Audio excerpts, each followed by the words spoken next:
তোমাকে না লেখা চিঠিটা ডাক বাক্সের কোণে, সাদা খামের না লেখা নাম এঁকেছে তার গানে।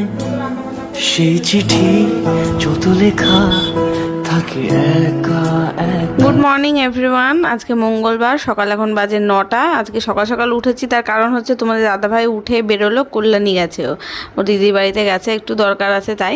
এবার আমি ওই জন্য তখনই সকাল সকাল উঠে পড়েছি। বাবাইও বাড়িতে নেই, কালকে দিদার বাড়িতে গেছে বাবাই জানো। এবার সকাল থেকে আমি আনন্দে রয়েছি, কারণ আজকে আমার রান্না বান্না করতে হবে না, কিছু করতে হবে না।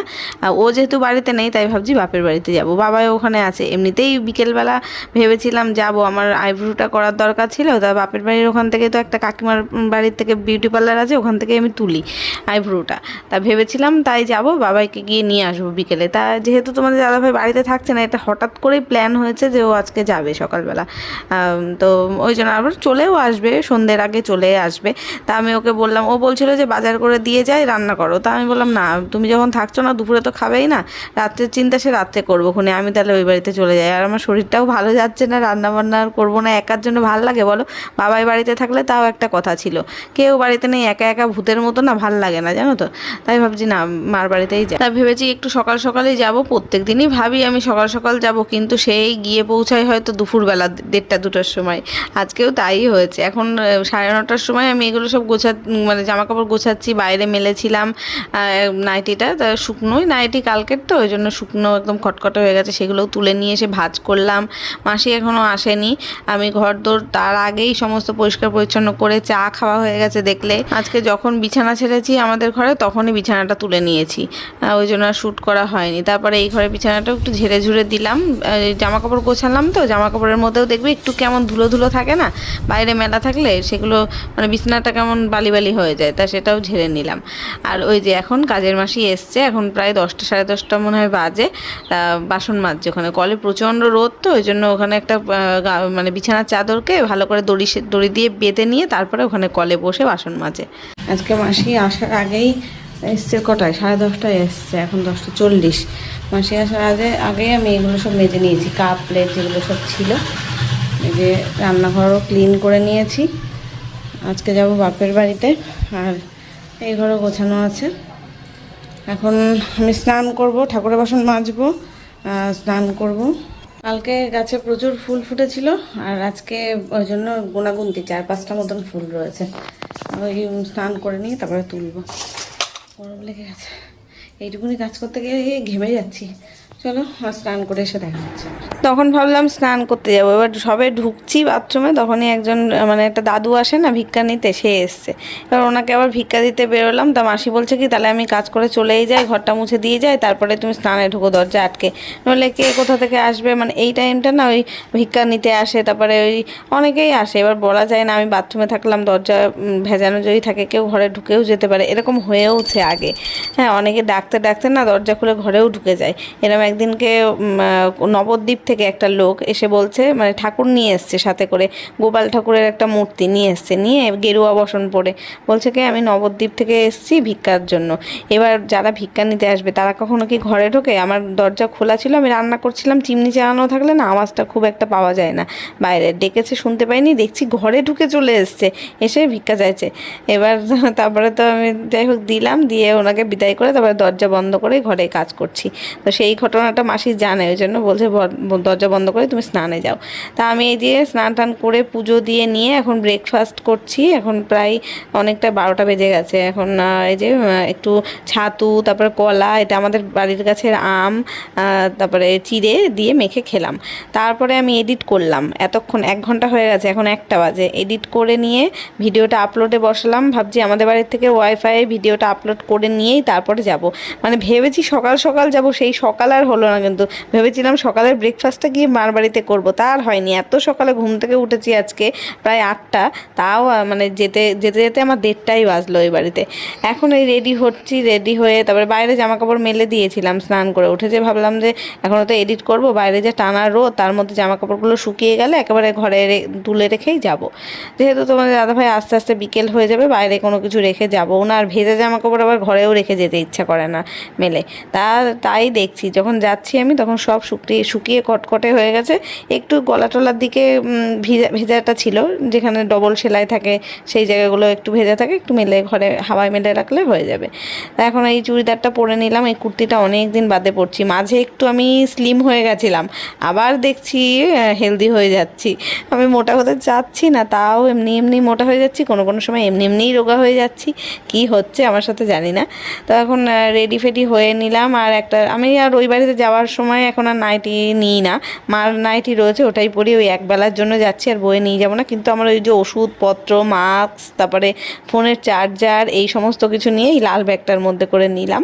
আর একটা পার্স তো রাখতেই হচ্ছে। তারপরে আমার কিছু কসমেটিক্সও নিয়ে যাই, মানে একটু টাচ আপের জন্য, যেটা বিকেলবেলা আবার আসার সময় লাগবে। তাই যে আমি রেডি হয়ে গেছি। মাস্ক একটা নিয়ে নিলাম, মাস্কটা পরে যেতে হবে। লিপস্টিক পরিনি ওই জন্য, মাস্ক পরবো তো, তাই লিপস্টিক পরিনি। দেরি হয়ে গেল, কটা বাজে জানো? 1:10। জানলা টানলা বন্ধ করেছি কিনা দেখে নিই ভালোভাবে। চলো,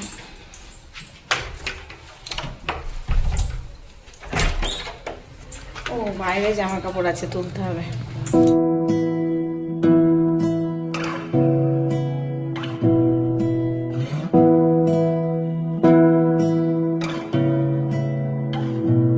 তোমাকে না লেখা চিঠিটা ডাক বাক্সের এক কোণে, সাদা খামের না লেখা নাম এঁকেছে তার গানে।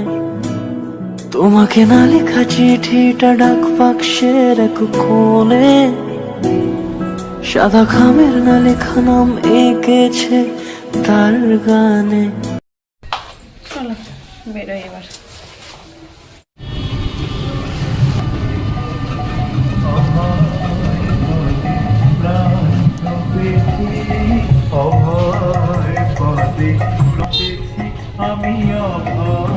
বাড়িতে চলে এসেছি, সেই তো দুপুর হয়ে গেছে। এখন খেতে বসছি। মা বললো ভাত বেড়ে দিয়েছে, বাবা আবার বাইরে বারান্দাটায় ইট তুলে কাজ করছে, তা এই ঘরেই বসে খাচ্ছি।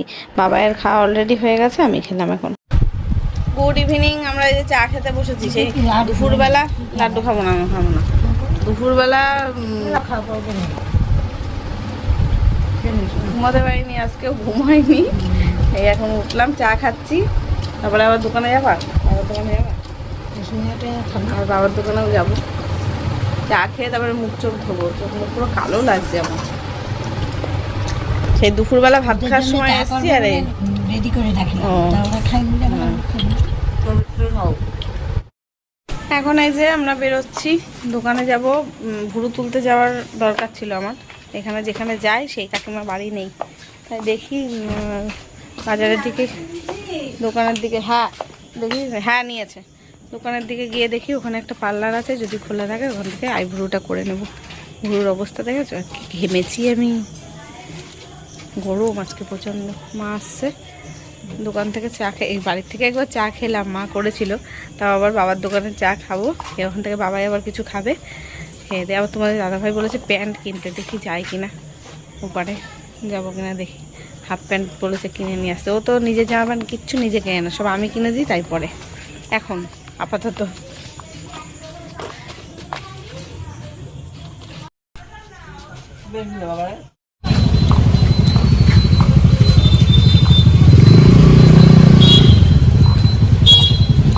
আবার এত ভিড়, তাই বলে সাইড দিয়ে চলো।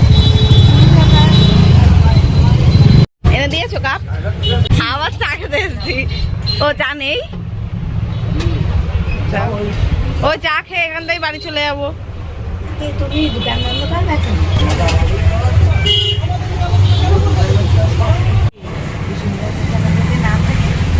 রেড কাউ এর নিবা? রেড কাউ ভালো।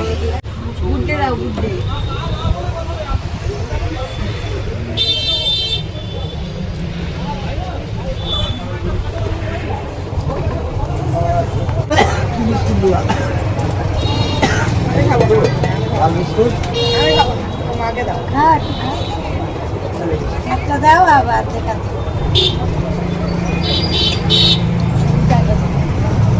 আরেকটা খেয়ে আসি, আবার সে একটাই দিয়েছে, এত বাড়িতে খেয়ে আসি।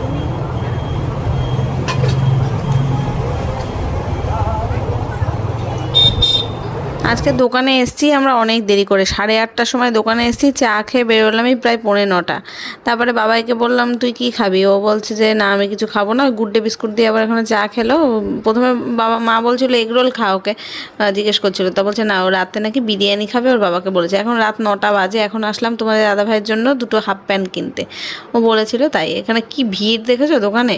তারপরে যাই হোক কেনাকাটা করলাম, করে ওকে ফোন করলাম যে আমাদের এসে নিয়ে যাও। এখন রাত 9টা বেজে গেছে, টোটো যেতে চাইবে না, মানে এত দিকে যেতে চাইবে না, গেলেও না প্রচুর ভাড়া চাই। দুজন যাব তাও, মানে যেখানে 10 টাকা 15 টাকা করে ভাড়া নেয়, সেখানে রাত হয়ে গেলেই তখন বলতে থাকে 20 টাকা করে নেব। তাকে বললাম তুমি নিয়ে যাও, কাছাকাছি আছো যখন। তা নিয়ে গিয়ে আমাদের বাড়ি দিয়ে আসলো, আর বিরিয়ানিও কিনে দিয়ে এসছে। তো গাইস এখন এই যে বাড়িতে চলে এসেছি অনেকক্ষণ, 9:30 বাজে, 9:30টার সময় এসেছি বোধহয়, এখন বাজে 10টা। দুপুরে তো রান্না বান্না করে রেখেছো, বাবা এবার ওর বাবার কাছে বায়না করেছে বিরিয়ানি খাবে, এবার এখন এনে দিল, আমরা খাবো। রাতে আর রান্না বান্না কিছু করবো না, আমি তো ভেবেছিলাম বাড়ি এসে আলু সিদ্ধ ভাত খাবো কি করে, তা বাবাই বললো চামচ দেবে। লেগ পিস তো না, এইটাই খাবো, দেখো একটা চামচ দিও। ডিম দেবো, দেও অর্ধেক দেবো না পুরো, অর্ধেক। স্যালাড দেবো, দাও। ভালোই হলো আমার রান্না করতে হলো না, নইলে মার বাড়ির থেকে হয় রান্না বান্না বয়ে আনতে হতো, নইলে আমার এখন আলুর সাথে ভাত বানাতে হতো। মা আবার এখানে পাট শাক দিয়েছে, তারপর এটা হচ্ছে বিচে কলাটা কালকে রান্না করবো, সর্ষে বাটা কড়াই আছে। পাট শাকটা কালকে কি করবো দেখি। আর এটার মধ্যে হচ্ছে মাছের ডিম কাঁচা আর কি, এটা ফ্রিজে ঢুকিয়ে রেখে দিই। বাবা নিয়ে এসেছিলো দুপুরবেলা বাজার থেকে, মা আজকে রান্না করেনি, তো বললো নিয়ে যা বাড়িতে করে খাস, কালকে ভাজা করবো। এখনই নিয়ে আসলো বিরিয়ানিটা, মনে হচ্ছে ঠান্ডা হয়ে গেছে, আমিও খেয়ে নিই। চলো তাহলে ভিডিওটা এখানেই শেষ করলাম, দেখা হচ্ছে আগামীকাল নতুন ব্লগের সাথে। আজকের মতো টাটা, গুড নাইট।